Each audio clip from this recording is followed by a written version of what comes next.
ये था चंद्रलोक, एक ऐसा देश जहां समय का असर नहीं होता था और जो पुराने जादू से घिरा हुआ था। यहां झरने हरे भरे ढलानों से नीचे गिरते थे और नदियां एक अजीब सी चमक से झिलमिलाती थीं। चंद्रलोक के लोग कुदरत के साथ रहते थे, उनकी जिंदगी पहाड़ों की धुन के साथ चलती थी। इस अद्भुत राज पर राजा आदित्य और रानी वसुंधरा राज करते थे। वे अपनी बुद्धिमानी, दया और अपनी प्रजा के लिए गहरे प्यार के लिए जाने जाते थे। राजा आदित्य एक मजबूत और न्यायप्रिय राजा, अपने राज्य की रक्षा करने और उसकी समृद्धि सुनिश्चित करने के लिए समर्पित थे।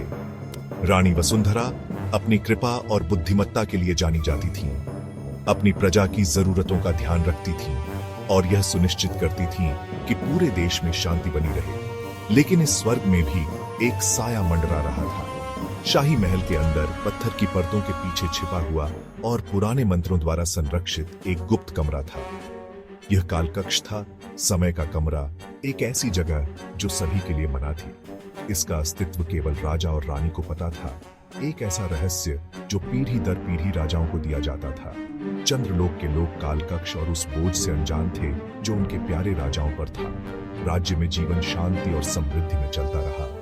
गुप्त कमरे का साया दूर और महत्वहीन लग रहा था, फिर भी कालकक्ष का अस्तित्व और उस रहस्य का भार महल की दीवारों के भीतर एक स्पष्ट तनाव डालता था। एक ऐसा तनाव जिसे राजा आदित्य और रानी वसुंधरा के बीच का प्यार भी पूरी तरह से दूर नहीं कर सका।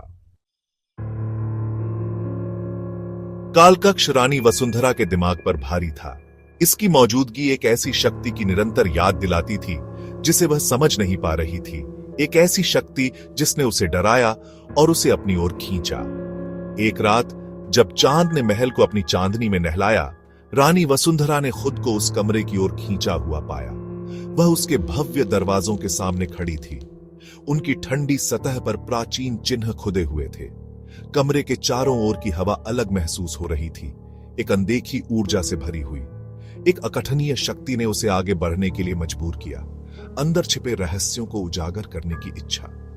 जैसे ही उसने दरवाजे को छूने के लिए हाथ बढ़ाया, एक हाथ ने उसकी कलाई पकड़ ली। उसने राजा आदित्य को देखा। उनके चेहरे पर चिंता की लकीरें थीं। मेरी प्यारी, उन्होंने कहा। उनकी आवाज में जोर था। तुम्हें वहां नहीं जाना चाहिए। कालकक्ष हमारे लिए दखल देने की जगह नहीं है। रानी वसुंधरा अपने पति की आंखों में डर देखकर दंग रह गई। उसने उसे इतना डरा हुआ कभी नहीं देखा था। लेकिन क्यों, मेरे प्यारे? उसने पूछा। उसकी आवाज थोड़ी कांप रही थी। इस कमरे में ऐसे कौन से रहस्य हैं जो इतने खतरनाक हैं? राजा आदित्य हिचकिचाए। राज्य की रक्षा करने के अपने कर्तव्य और अपनी पत्नी के प्रति अपने प्यार के बीच फंसे हुए। कुछ दिनों बाद एक बूढ़ा ऋषि महल में आया। वह एक साधु था जो पहाड़ों में ऊंचे रहता था, जिसके बारे में कहा जाता था कि उसके पास बहुत ज्ञान और प्राचीन जादू का ज्ञान था। राजा आदित्य रानी की जिज्ञासा और कालकक्ष के रहस्य से परेशान होकर उसकी सलाह लेने गए। ऋषि ने ध्यान से सुना जब राजा ने कमरे और उसके अजीब खिंचाव के बारे में बताया। उसने कालकक्ष के बारे में एक प्राचीन भविष्यवाणी के बारे में बताया, एक ऐसी भविष्यवाणी जिसमें अकल्पनीय शक्ति और महान अच्छाई और भयानक विनाश दोनों की संभावना के बारे में बताया गया था।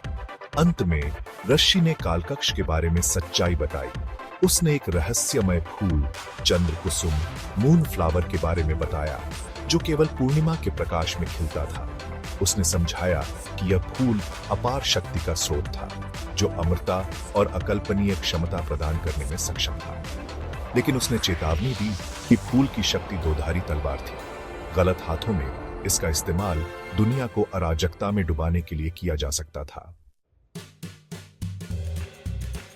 चंद्र कुसुम के अस्तित्व के रहस्योद्घाटन ने राजा आदित्य और रानी वसुंधरा को भय से भर दिया। उनकी जिम्मेदारी का भार उन पर पड़ा, यह जानते हुए कि इतनी शक्ति उनकी मुट्ठी में है, दोनों लुभावना और भयानक है।